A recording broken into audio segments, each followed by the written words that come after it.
నిజంగా వాస్తవానికి చంద్రబాబు నాయుడు గారు కానివ్వండి, లేకపోతే ఉప ముఖ్యమంత్రి పవన్ కళ్యాణ్ గారు కానివ్వండి, ఎక్కడన్నా ఒక అసెంబ్లీలో కానివ్వండి, లేకపోతే కౌన్సిల్లో కానివ్వండి, బయట ఎక్కడన్నా సమావేశాలు ఏర్పాటు చేసినప్పుడు ఇది డబుల్ ఇంజిన్ సర్కార్ లేదా త్రిబుల్ ఇంజిన్ సర్కార్, మేము జెట్ స్పీడ్లో ప్రతి కార్యక్రమాన్ని, ప్రతి అభివృద్ధి కార్యక్రమాన్ని చేస్తానని చెప్పేసి వాళ్ళ గొప్పలు చెప్పుకోవడం తప్ప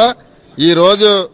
రైతులు ఎవరైతే ఉన్నారో ఆ రైతు లేకపోతే మన దేశ పరిస్థితి ఏంటన్నది ఆలోచన లేకుండా ఈరోజు రైతులందరూ కూడా రోడ్డెక్కే పరిస్థితికి ఈరోజు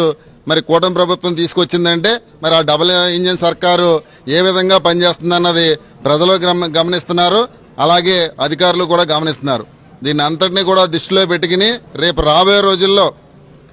రైతులకు ఏ విధంగా ఏదైతే ఆయన అన్నదాత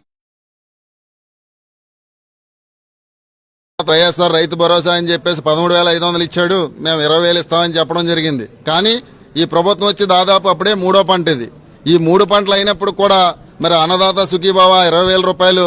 మరి ఏ రైతుకు కూడా 1 రూపాయి కూడా అకౌంట్లో వేసిన దాఖలాలు